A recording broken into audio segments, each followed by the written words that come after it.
Welcome, everyone, to the Powerful People, Powerful Stories podcast. This is the podcast where we bring you into the lives of extraordinary people that are accomplishing amazing things. We talk about their journeys, their struggles, their wins, and the moments that made them who they are. I'm your host, Rudy Upshaw, CEO and founder of Cross Shield Family of Businesses.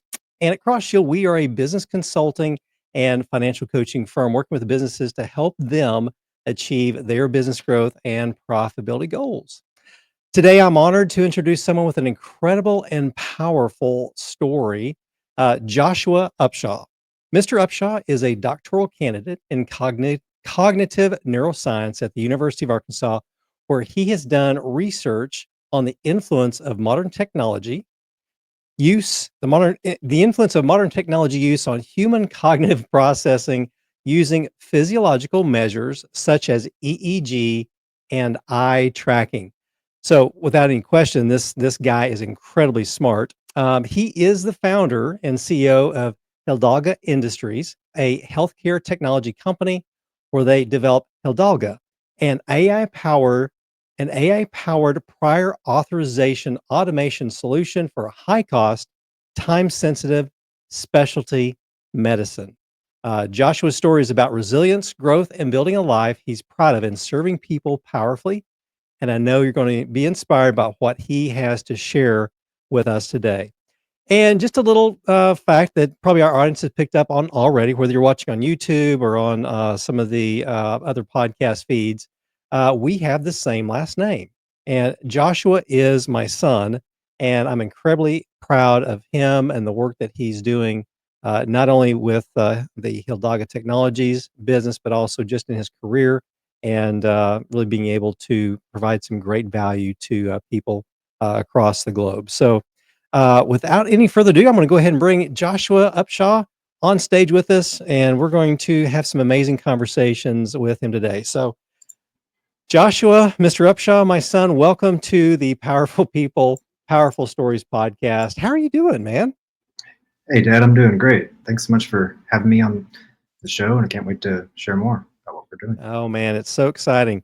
So, just for the audience, I have learned quite a bit more about what Joshua and his team at Hidalgo have been doing, and I'm just so fascinated. And the more that I learn about this company, what they're doing, how they really are helping this particular industry space, I'm really excited to share this with everyone today because I'm pretty sure if we have not been impacted by some of the healthcare things that Josh was going to talk about today, we probably know someone that has, or we may be impacted in the future. So this particular podcast is really important to understand what is going on and the amazing things that Joshua has been doing. So, Joshua, if you don't mind, before we kind of jump in, let's just kind of go through and just share a little bit about Hildog itself. Now, I in the intro in your bio, I mean, I put some pretty big words kind of in here, and so if you don't mind, just kind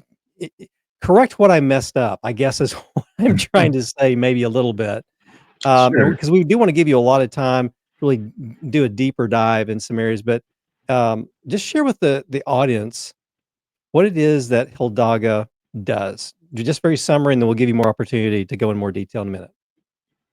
Yeah, of course. I think you did great with the technical wording. And Thanks. so Hidalgo is a software, and this particular software utilizes artificial intelligence algorithms, very broadly speaking, to quickly and accurately extract necessary medical information in order to submit that to the insurance company to justify or identify that an individual meets the criteria necessary to receive cost coverage so they can begin their medical treatment sooner as opposed to later. You can think whenever someone is diagnosed with cancer, maybe they get 6 months to live, can't be waiting 2 3 months before insurance to approve the treatment. It has to begin as soon as possible. Wow. Okay. Fantastic. So we're going to give you more of an opportunity to kind of deeper dive into that. But thank you so much for just sharing. So really, this technology allows there to be better congruency between what's going on with the patient, with the clinic or the treatment facility, and the payment stream coming in to get that stuff going much more quickly. Okay. Huge, huge service. Okay, love this. Okay. So Josh, let's kinda open up let's let people get to know who you are just a little bit more, which is a couple of fun questions here real quick. So, um, what's one thing so we're a business consulting, financial coaching, a lot of stuff that we do is financial oriented, helping our clients, be successful that way. So let's talk about some money stuff real quick. So, listen, if you had, what's one thing, maybe one specific thing that you love spending money on, that you would spend a lot of money on and not feel any kind of guilt about it, right? You just kinda like, "Man, if I had money, I'm gonna do this, and I'm not even gonna think about the consequences." What would that be? Yeah, yeah. So this is one of my favorite questions. For me, a lot of times, if I'm shopping online or something like this, I'll look at the prices, I'll check my bank account, I'll make double, triple sure that I can actually afford it. But if I'm on vacation and I'm trying to decide if I want to have dessert or not, I'm gonna go with dessert. I'm all about having experiences. They improve my life. They help me see the world differently and help me learn new things. That's really the approach that I like to take in my professional career as well. Mm, very, very cool. So is there one place, like, maybe in the world or an experience, maybe it's I don't know, one of my things on my bucket list would be skydiving. I have not skydived yet. That would be a really cool experience for me, but is there one thing for you that's like, "Oh, man, I would love to do this, and, I'm gonna do that and not worry about the cost of it." Is there any one particular thing or place that you would love to be able to just go and do? Yeah, No. definitely love to go to the Mediterranean. Love to go to Greece, Ah. go snorkeling, deep sea, scuba diving. I think that would be an amazing experience. And I'm ready to go right now. Let's go tomorrow. Pack your bags. Oh, man, that's great. And given that we're not quite through the winter and the early spring season, the Mediterranean actually sounds really good right now to be able to go and experience that.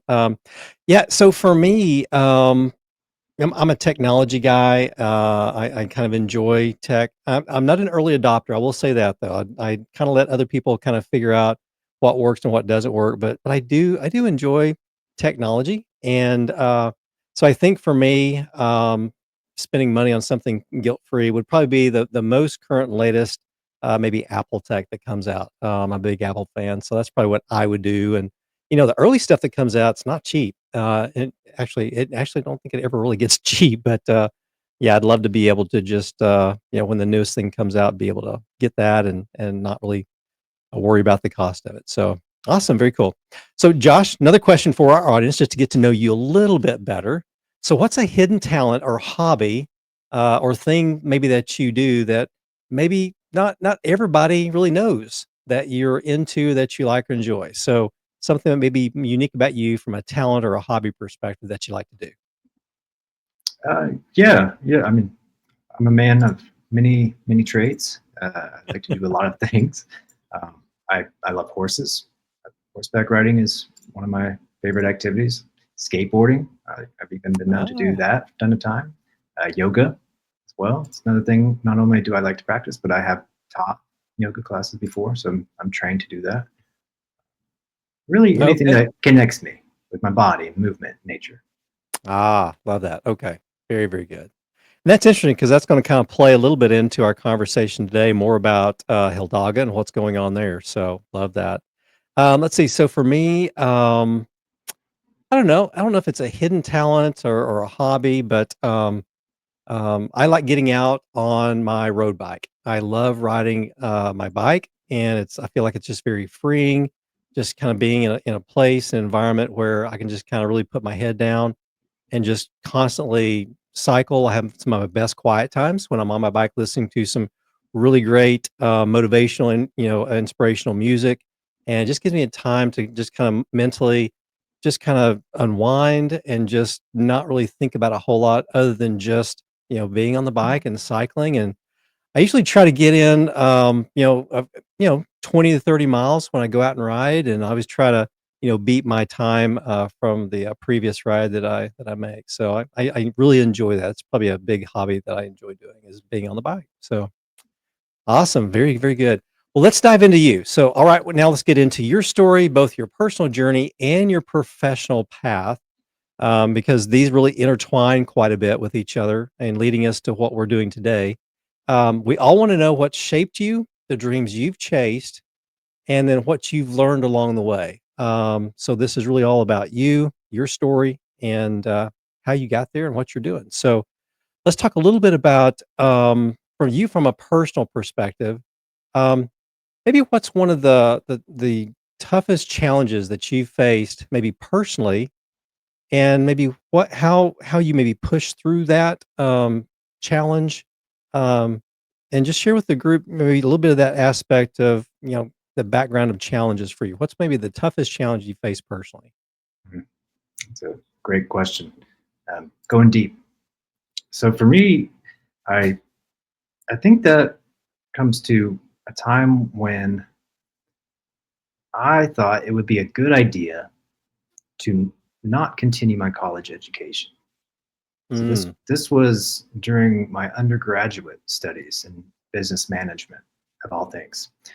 Uh, it was a time I thought to myself, "Wow, these classes are not fun or interesting. In fact, they're a little boring, and it's difficult to go.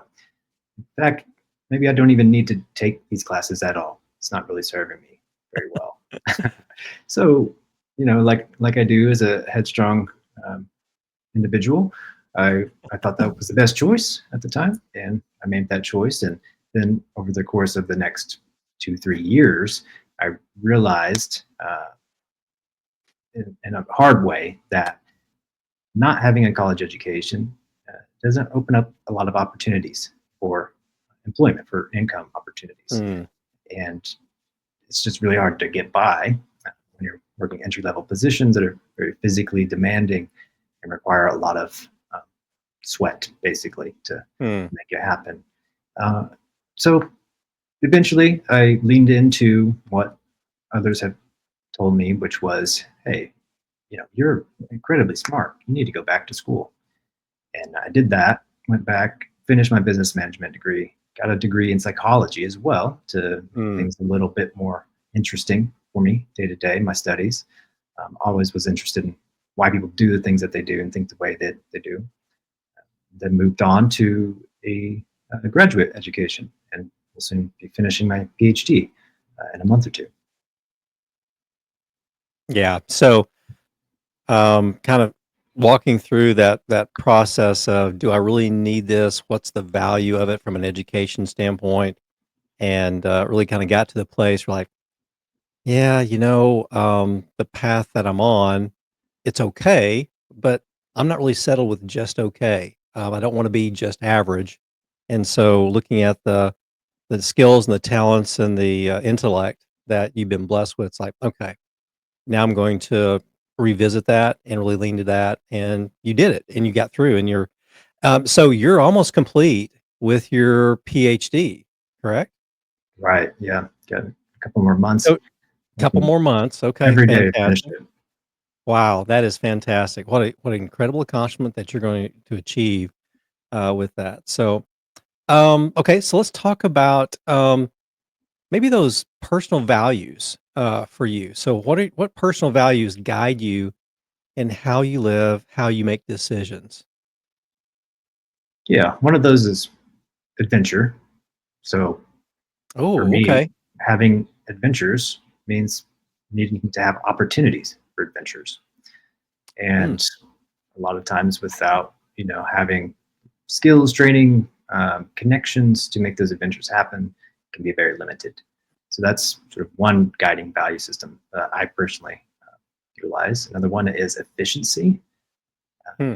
Not only, you know, do I want to have those adventures and live my life to the fullest, but I want to maximize the amount of time that I have available to do so.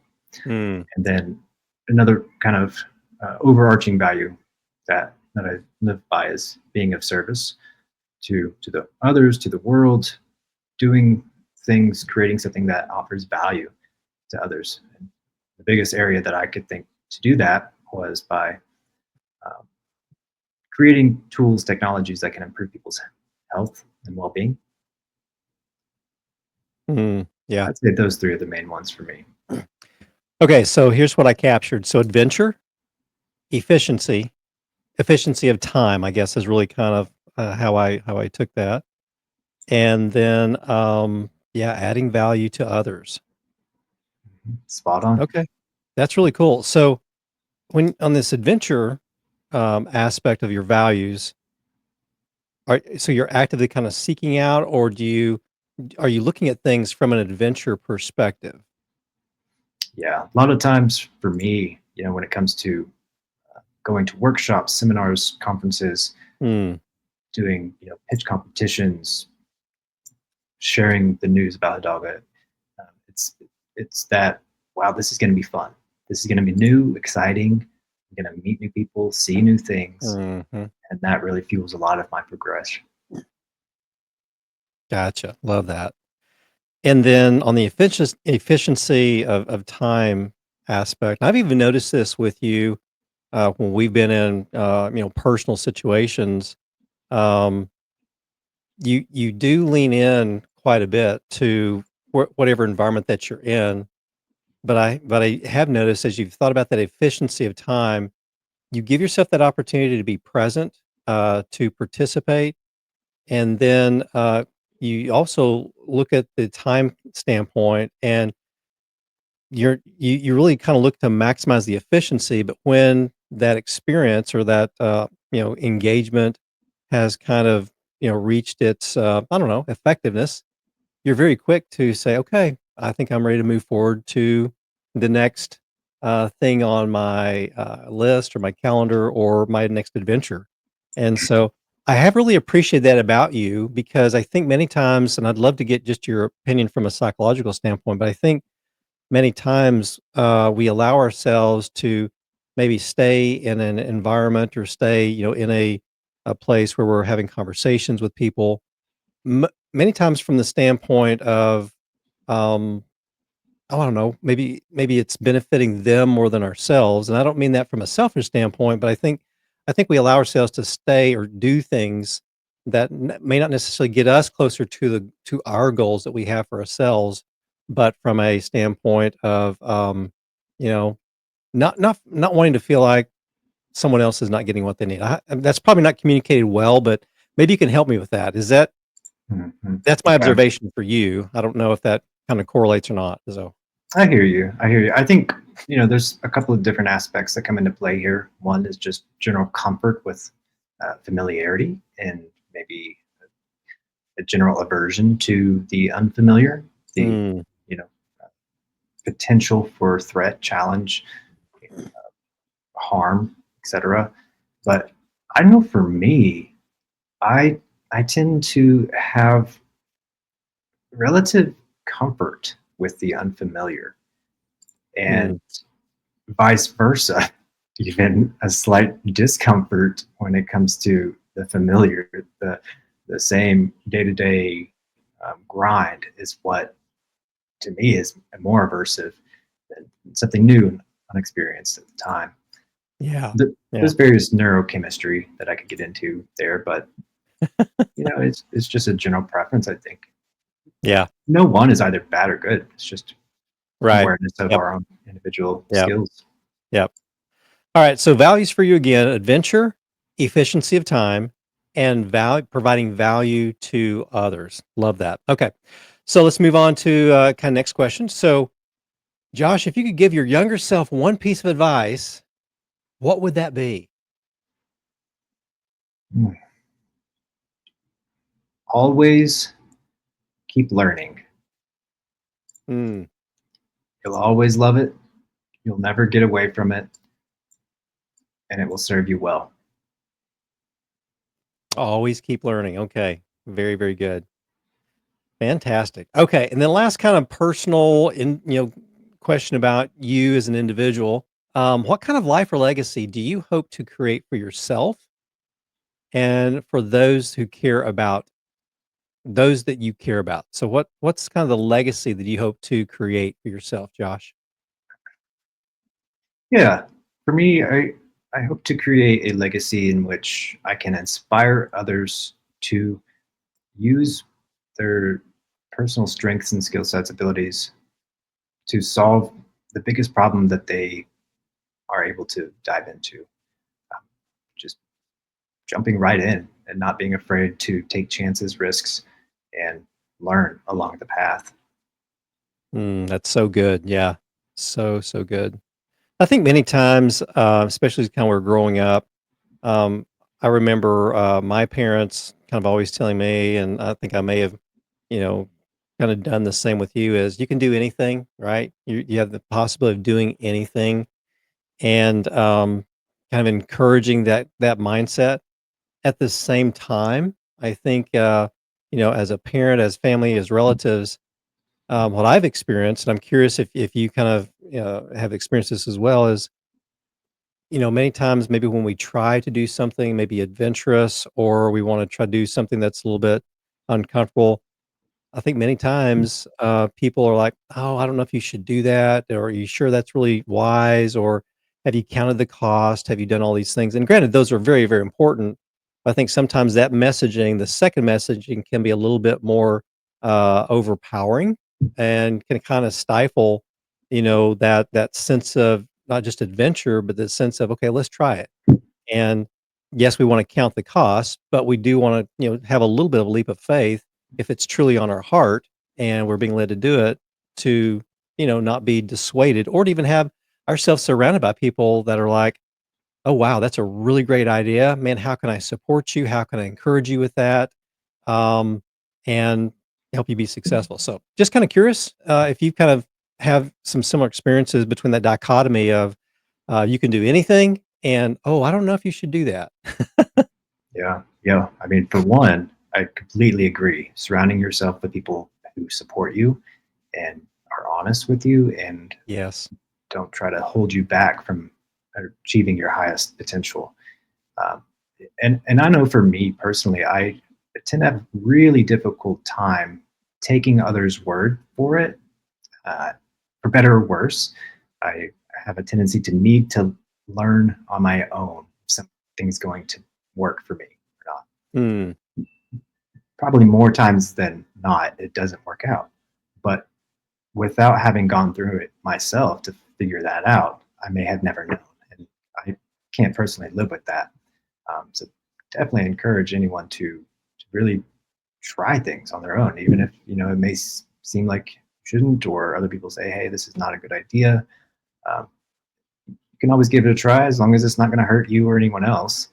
If it doesn't work out, that's just good data to have. You can then try to be more efficient and use your time in another way that might serve the world better. yeah, absolutely. Love that. Very, very good. Well, let's jump into Hidalga and talk a little bit about the business, what it is, how it functions, and some of the experience that you've had from that perspective of, this powerful people, powerful stories, concept. So let me kind of go into a little bit about just the company. So if you don't mind, share just a little bit more detail about the dog. I know you touched on it briefly at the first part of the podcast, but go into a little bit about maybe why you created the business, why you were looking for the solution. What's the background behind Hildog? Yeah, yeah, of course. So I, I've had uh, experiences myself, and I'm sure many of the viewers have as well, where the process of getting insurance to approve the cost coverage for a given medical treatment is unnecessarily complicated and Mm, just impossible to navigate. Not only how to figure it out, but where to begin to figure it out. And so for me, seeing that challenge, both in my own experiences, those that are close to me that maybe even lost their life due to this mm, challenge with securing insurance approval, led me to want to solve that problem, to go on that adventure and create a more efficient solution so that others can provide valuable healthcare service to those in need. And for me, thinking about what is that biggest challenge, the biggest area where people are in most need, and from what I saw in my life was in cancer care. And okay. individuals that are dealing with cancer, they have to have their medication at a certain time in order for it to be effective, successful. Not only do they need the treatment in order to deal with the cancer, but they also need treatment to help with the side effects from the treatment that helps with the cancer. And a lot of Mm. times, those supplementary medications are what is prevented from being approved from insurance payers. Oh, And wow. a lot of Okay. times, that results in extreme pain, extreme hunger, just a massive amount of suffering that I had never seen before in my life. And what inspires me every single day to continue doing what I'm doing. Wow. Okay. Yeah. So as you talk through that, there's some things that popped in my head. Me not personally having a direct experience with someone that is going through the cancer treatment process. These are things for me that are just really foreign. Um, I also have not had any major experience with, a significant medical situation where there was a requirement for, insurance payment to even start the process. So, and I would imagine that many of our audience listeners that are watching or listening to this may not have had that experience too. So, as you talked about the medication, even post cancer treatment, um, that medication provides wellness of life type care, and so being able to, I would just kind of assume, okay, you go in, you get kind of pre-approved, everything kind of gets lined up, and it's good through all the treatments. But what I'm hearing and understanding now is that that's not necessarily the case, and it's probably not ever the case, maybe. Yeah, Um, especially so now yeah. with things changing, with government insurance, healthcare plan policies, you constantly have to continue fighting to get the medication that you need. Hmm. Gotcha. And with so many of our, fellow citizens of our population, they may be in a place where they're kind of working on finances, but you mentioned to me a number in our previous conversations of what the let's say cancer care could look like, and the number just threw me for a loop. I had no idea the cost of this type of care was so big. Would you mind sharing with the audience a little bit more about what that could look like? I mean, obviously there's different factors, but give me a perspective, Josh, on the numbers that we're talking about. Yeah. Fortunately, in modern science research that's been conducted, we are getting amazing medicines that can do wonders for the human Mm, life, extend our lives, cure many different types of diseases and conditions. Um, the challenge, though, comes in when we're trying to afford these medications and medicines. right. It's not cheap. While a cure or some sort of treatment may be available, doesn't mean anyone can get access to it. And Mm, so, for right. some of these medications, particularly for cancer, we have to keep in mind that it's not a one and done type of situation. Some of these drugs Mm, are very strong, and um, sometimes the body doesn't want to cooperate with these strong medications, for lack of a better way to put it. So, okay. because of that, they have to be extended over the course of several months of medical care. And one of these treatments, these advanced medicines, might be 20,000, 40,000, up to $90,000 for a single serving of this, maybe Wow. chemotherapy dose, for example. That's incredible. Think about it. Yeah. And if you get that medication and let's say it's not approved from insurance, insurance says, no, you didn't have this other treatment prior to getting this chemotherapy that you desperately needed in order to survive. Well, now who's going to pay that bill? It might be the individual getting into treatment. It may be their relatives. Um, it's not the insurance company, which you should have been eligible for. Mhm, okay. Wow. So, talk to our audience, Joshua, about how Ildaga really kind of helps bridge that gap between the clinic, maybe the treatment facility, and the payor. What does Hildaga do to the help all the parties involved with that? Yeah, yeah. Hidalga leverages new technology, artificial intelligence, which has become available more and more. People are using it. It's trusted, well known now in the industry, to quickly extract the necessary medical information that an insurance company might need in order to sign off on the cost coverage for a given treatment. You know, Mhm. the concept and idea behind prior authorizations is not inherently a trying to hurt me, cause undue harm. It was a means to prevent the unnecessary expenditures in medical care uh, that were rampant, causing trillions of dollars in medical fraud, basically. Our Mm. authorization sought to prevent this or reduce this impact on our society as a nation. In fact, the challenge, though, that then ensued was if you're going to, you know, make it hard for one person to get it, maybe they're abusing the system. Well, that also means it's going to be that much difficult as well for other individuals who aren't abusing the system, but maybe just aren't aware of how to use it effectively.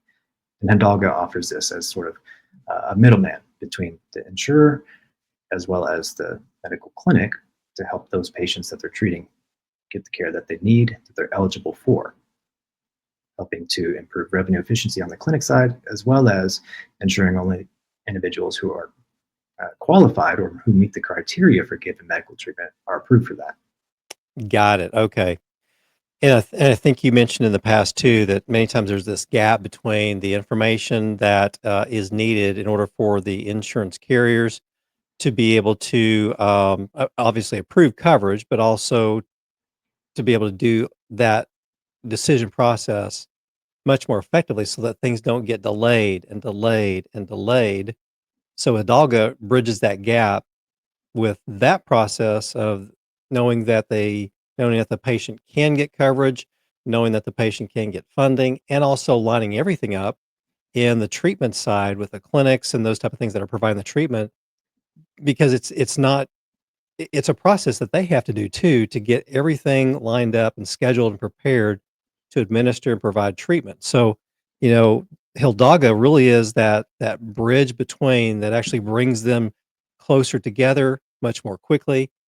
And really, Hildaga, from my perspective, I know it's a software company, but it is actually helping to create time for these parties with the primary purpose of sustainability and longevity and quality of life for Yeah, patients that need this type of health care, right? you said it great. Exactly. You know, the individuals in the clinics and the offices that are um, responsible for completing these prior authorizations, they are tasked with the monumental responsibility that Yeah. is taking precious time away from them that they could be allocating elsewhere to more care-based tasks instead of being on the phone, instead of being on the computer all day long waiting for a response from an insurance payer. Uh, they could be spending time with the patients that they have dedicated their lives to serving. And so Hidalgo helps them to do that more effectively, giving them that time back. And in particular, helping them to do the thing that is not so great about their day to day. Mm. Wow. Gosh, I love that, Josh. So we're creating time, we're creating value for sustainability and longevity of life. We're creating tremendous value for the treatment providers in so many areas. Goodness, I think the value of what you're doing with Adaga is just if we were to actually create a kind of a pro forma, here's what the value of Hidalga provides to all of these stakeholders. I mean, I can't even imagine what those numbers look like, but they're pretty incredible. And so I think for our audience, just listening to this podcast with Joshua Upshaw with Hidalgo Technologies, really kind of seeing the tremendous value that you provide. I'm incredibly impressed, not because you're my son, although that is very impressive anyway, but gosh, just again, I'm going to go back to the values that you had explained a little bit earlier in the podcast. You said kind of your values personally are adventure. Oh my gosh, this whole thing screams of adventure, efficiency of time. Again, this whole venture for you is exactly that, creating time, efficiencies of time, and adding values to others. So this whole exercise and where you're at and the success that you're having aligns. perfectly with who you are as a person, as a business leader, as an owner. So, wow, I thought that was really cool to kind of go back to that. So, It I'll certainly ask. aligns. It aligns greatly. And one thing about adventures that I want to make clear to anyone watching is that that doesn't necessarily mean it's going to be fun or easy. Um, Right. and this journey that I'm on is certainly not either of those. It's not easy, and oftentimes it is not fun. But for me, it's the challenge and it's that adventure aspect that keeps me engaged. Yeah. Oh my gosh. Such good stuff. I'm going to ask you one last question, then we'll go ahead and close out our time together today. And this has been so impactful for me, for our audience. And so thank you so much. So let's kind of take a step back. I asked you the question earlier about, what would you give, if you could give yourself, your younger self, one piece of advice, what would it be? So now let's put that on the business side. So if you could give or offer one piece of advice to someone that maybe just kind of starting either their career or starting their, venture as an entrepreneur, as a business owner or business leader, what would that one piece of advice be, Josh? Gather as much unbiased data as possible. Hmm. Gather information about who's going to pay for your product, why do they want that product, what have others done to solve the problem that you're trying to solve, how is your Mm, product different. Get as much of that information as you can. That will offer tremendous value in either giving you a green light saying, okay, this is a great path and someone's going to pay for it, it's commercially viable, or say this path in particular is not going to work out long run. And that's going to save you a tremendous amount of time at the end of the day. It's going to be a lot up front, but mm. you're going to learn so much during the process. So gather lots of unbiased data and take that information and truthfully look at it, understand what it is. What I also kind of read into that, and I may be, reaching just a bit here, but if we're gathering unbiased data, lots of data, it also means that we have to be open to receiving that information, good, bad, or ugly, right? And then also be open to receiving, coaching from those sources of data that's coming in. Wow, that is really, really good. Is that kind of an Al- aspect of that as well? always be open to hearing the news that you don't want to hear and seeking out the information Mm. that's going to contradict what you believe to be true. Ah, very, very good. Oh my goodness. Thank you so much, Joshua Upshaw with Hidalga Technologies, for this time today. Your story is powerful, and I know it's going to resonate with our listeners and our audience. We love what you're doing. I'm so proud of you again as a dad, as a business leader myself, business owner. Josh, where can people follow you, learn more about your work, or connect with you? Yeah, hidalgatech.com. You can find us on LinkedIn, uh, Kai or X or Twitter. I don't know, whatever you want to call it, and Instagram as well, Hidalga Technologies. Fantastic. And audience, we're going to have all of those links, all that information about where to have a connection with Joshua and Hidalga Technologies. I encourage our audience, click on those links, like Josh's information. If you want to have a conversation with him, especially if you are in the healthcare industry specifically, I highly encourage all of our audience to connect with Josh, have a conversation, and see how Hidalgo Technologies can not only save your business money with the the technology that they have to kind of bridge that gap between the insurance companies and providing services, but really also from a standpoint of creating time for your team, for your patients. What a transformational service and technology, Joshua, that you are providing. So I encourage all of our healthcare folks to reach out. So again, to all our listeners, thank you for being here. If this conversation inspired you, please subscribe, share it with a friend, and leave a review. Your support helps us here at cross shield with powerful people, powerful stories, bring these stories to life. Until next time, your powerful story is happening today because you are a powerful person. Your story needs to be told so that you and others are empowered because of it. That's all we've got today. Thank you so much for joining. Joshua, again, thank you so much for the time today. Amazing, incredible stuff. We're so proud of you. Again, powerful people, powerful stories. Joshua Upshaw, Hidalga Technologies. Thanks, everyone. Until next time, take care.